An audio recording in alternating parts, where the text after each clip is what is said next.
This is a demo for the glide path and how to use that to monitor the status of the production shift and how well we're doing. So this is a filtered view of mod 1.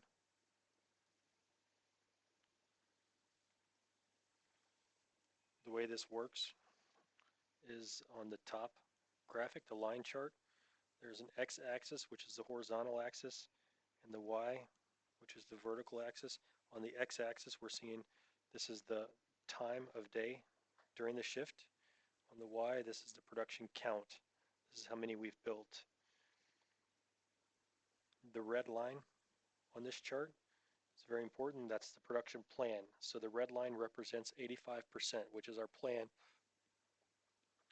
current plan.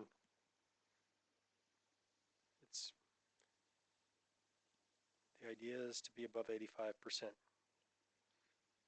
So right now, at our pay point, right now our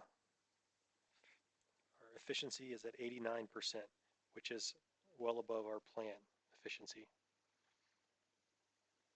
The way this works is the area we've segmented the shop into manageable areas for purpose of decoupling. We don't have buffers, so we've segmented the shop production areas or process areas. The way it's represented on this graphic is the entry of our shop is on the left, which are the subs. As product moves through the shop, it goes to the underbody line, which is UB63, and then to 2.1, which is the inner framer, then 2.2, which is the outer framer, 2.3 is the roof framer, and then to best fit where the doors are put on, and that is our pay point of our shop, is where we exit into our exit buffer. So that's the flow, and you can see each line, the color, HC62 is going to have a yellow color. If you click on it, you can see the yellow background color. That's how we, that's sort of the legend for this graphic. So underbody 63, see it's blue, and you can see the blue line right here, and that's underbody 82. You can see it on the right. You can see the tool tip. Well, maybe that's a good thing to explain.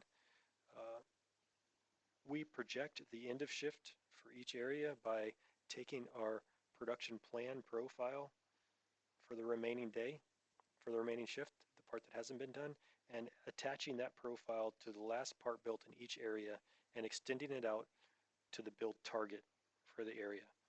So if I click on MA64 or exit PLC, for example, this green line is the production plan extended off the last part built, and it's projecting, if we run at 85% for the rest of the shift, that we're going to complete our shift at 351 in order to build our target of 293.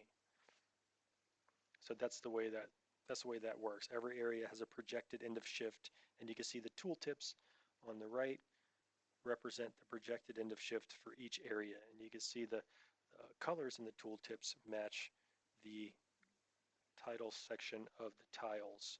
So UB63 is blue. You can see UB63 is projected to end at 448 to build 264. So you can see, well, obviously the system that's doing the poorest will be furthest to the right for this animation.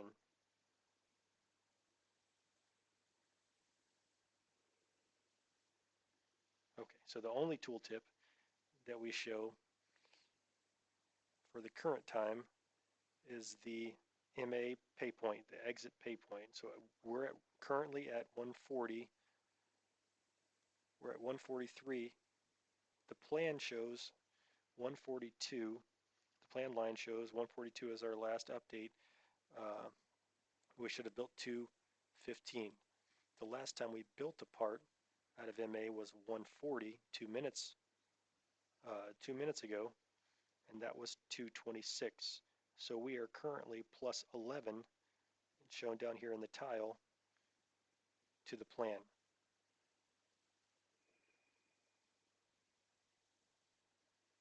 So if we click this, you can see the production plan for MA has interruptions in it. Those interruptions, those flat lines in this plan are planned breaks, planned interruptions. The flat lines in the build actual in the glide path should match, and they do. Other lines don't take the breaks because we push product to MA and we stagger the breaks so that we can keep product flowing. So these lines, the production plan for roof framer is going to be a diagonal line with no interruptions.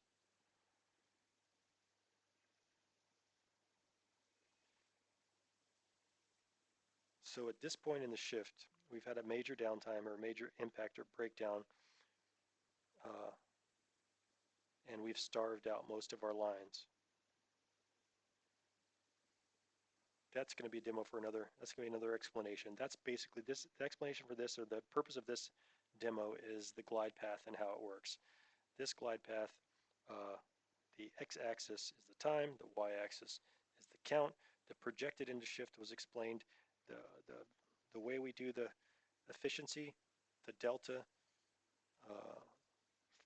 against the plan, the actual plan versus actual delta, and the top row of gauges. The next demo will be the inventory levels in each one of these areas and how to monitor that. So to set the production target, we're going to do that in this. Nope, we're not going to do that in this demo. That's the end of this demo.